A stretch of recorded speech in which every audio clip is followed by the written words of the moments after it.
Bienvenidos. En esta oportunidad trataremos el módulo 2 de la unidad 3, el tema 1, respecto a diagnóstico clínico y sindrómico del COVID.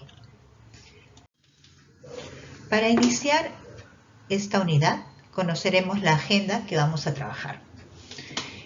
En esta unidad vamos a conocer sobre el diagnóstico clínico de COVID-19, el diagnóstico sindrómico, qué síntomas iniciales nos van a indicar que una persona puede tener COVID-19, qué respuestas y acciones vamos a tomar frente a los síntomas iniciales, asimismo conocer los factores de riesgo para el COVID-19 y qué acciones también se deben tomar en pacientes con factores de riesgo.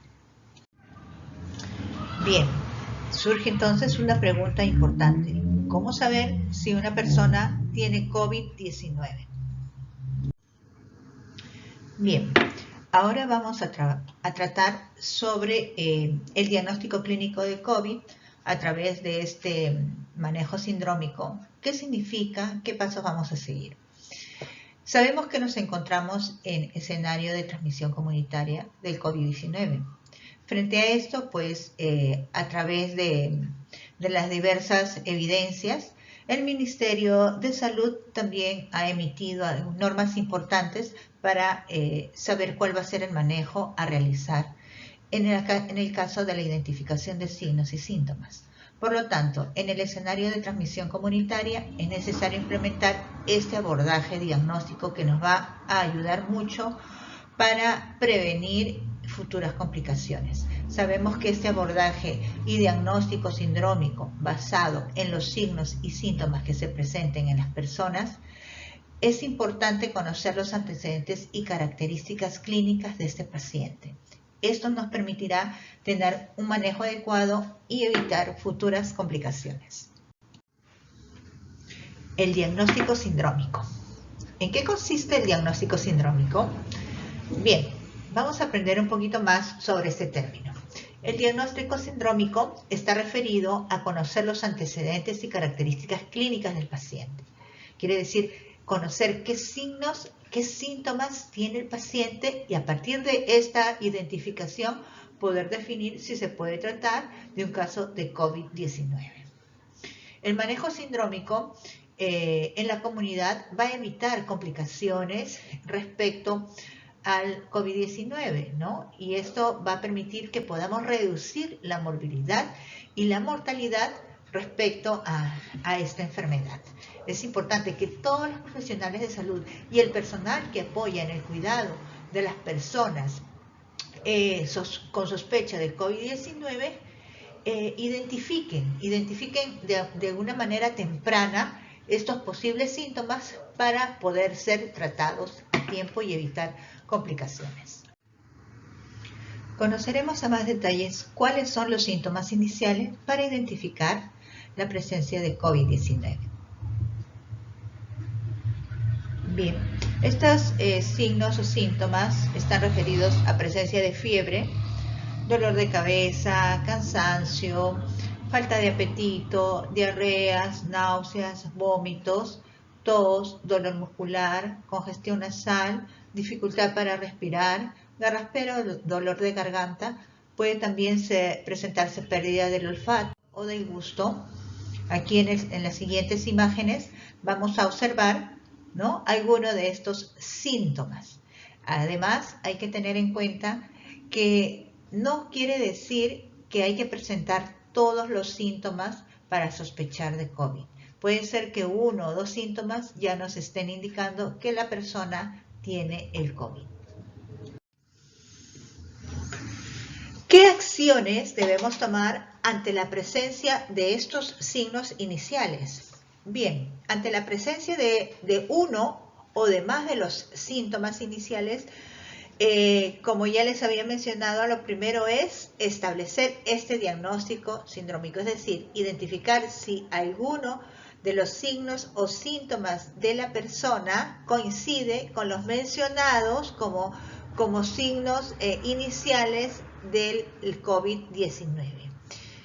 Asimismo, una vez que ya estamos sospechando por la presencia de alguno de estos signos o síntomas, hay que buscar la forma de iniciar los procesos de confirmación. ¿En qué consisten estos procesos de confirmación? Consisten en realizar una prueba de detección, ya sea la prueba antígeno o molecular.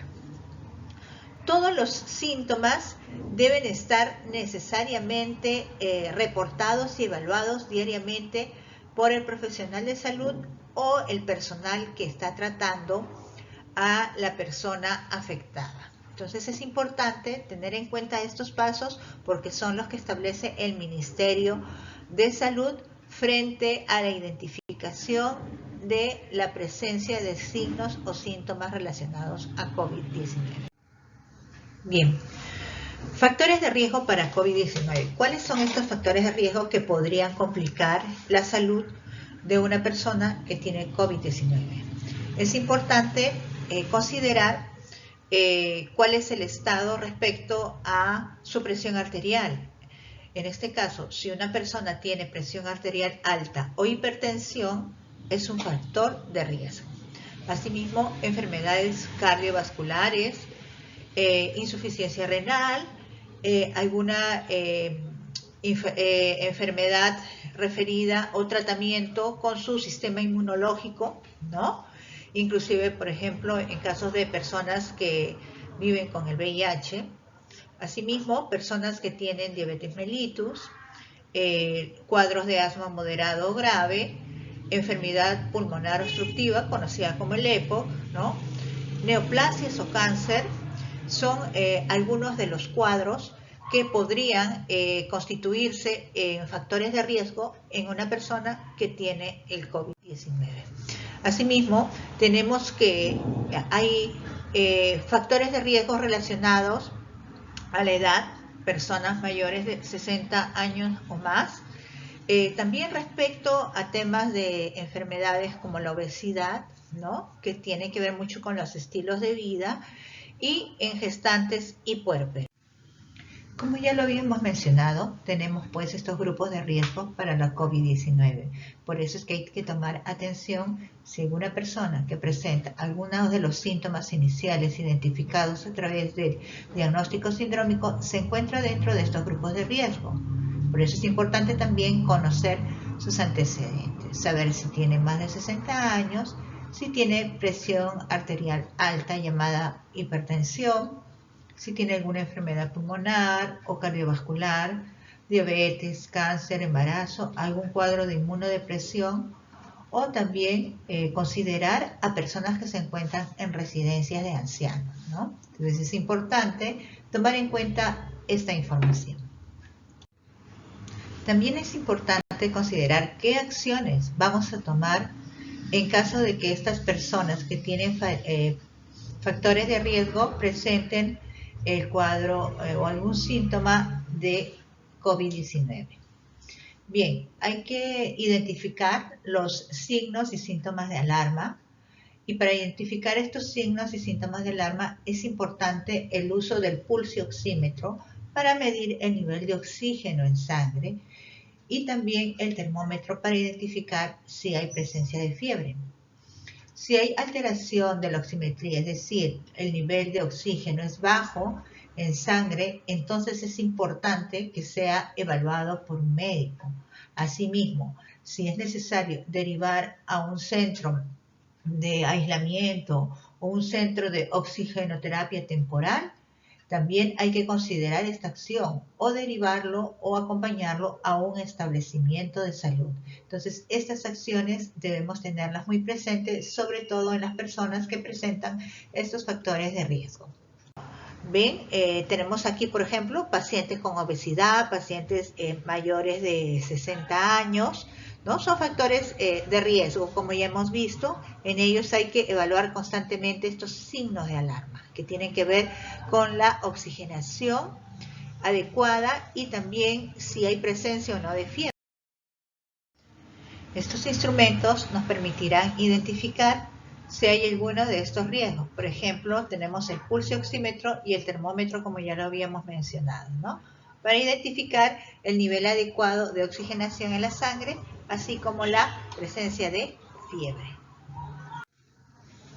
Bien, en esta oportunidad Hemos tratado sobre el diagnóstico clínico sindrómico a través de la identificación de los principales signos y síntomas del COVID-19, así como la identificación de antecedentes de riesgo en grupos poblacionales, por ejemplo, como la diabetes, la hipertensión o población mayor de 60 años y otros cuadros que pueden empeorar la situación de una persona que tiene COVID-19, asimismo como las acciones importantes para el manejo frente a estos casos.